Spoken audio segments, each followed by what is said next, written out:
ছুটির দিনের সকালে ঝুম বৃষ্টি রাজধানীতে, কমেছে কয়েকদিনের ভ্যাপসা গরম। তবে সেই স্বস্তির সঙ্গে বেড়েছে নগরবাসীর ভোগান্তিও। প্রয়োজনের তাগিদে বের হওয়া মানুষকে পড়তে হয় বিপাকে।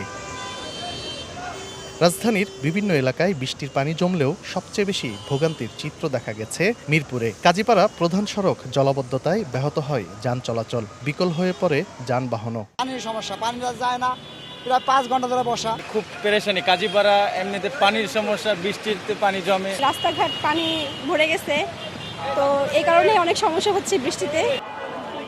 একই চিত্র দেখা গেছে রাজধানীর নিউ মার্কেট এলাকাতেও। প্রধান সড়কে হাঁটু সমান পানি মারিয়ে চলাচল করেন পথচারীরা। ভোগান্তিতে পড়েন ফুটপাতের হকার ও পথচারীরা।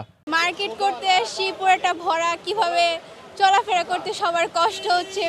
দোকানের ভিতরে পানি ঢুকে গেছে, আমাদের তো অনেক ভোগান্তি। তাই আজ শুধু আমি নই, সবাই জানে সাদার আরেক নাম ফার্স্ট ওয়াশ ডিটারজেন্ট পাউডার। মালামাল ক্ষতি, ব্যবসার ক্ষেত্রে ক্ষতি, সর্বদিকেই তো ক্ষতি আমাকে। না চলতে পারে না, খাইতে পারে না। দেখেন মামা কি অবস্থা, এই রাস্তাঘাট যদি ঠিক না করে তাহলে আমরা চলতে পারুম না। পানিতে তলিয়ে যায় কারণ বাজারও। কেনাকাটা করতে এসে বিপাকে পড়েন ক্রেতারা। বৃষ্টির কারণে গাড়ি ঘোড়া ঢুকতে পারতেছে না, কাঁচা রোডে, এই কারণে। কিন্তু এটা থাকবে না। বর্ষা সিজন, যার জন্য মাছ আসতেছে বেশি।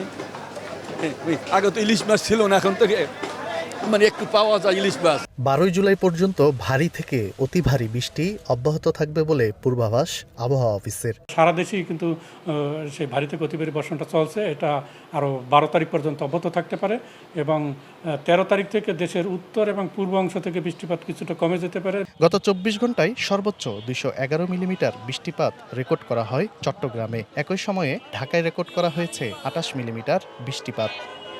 তানভীর হাসান মেঘ, সময় সংবাদ, ঢাকা।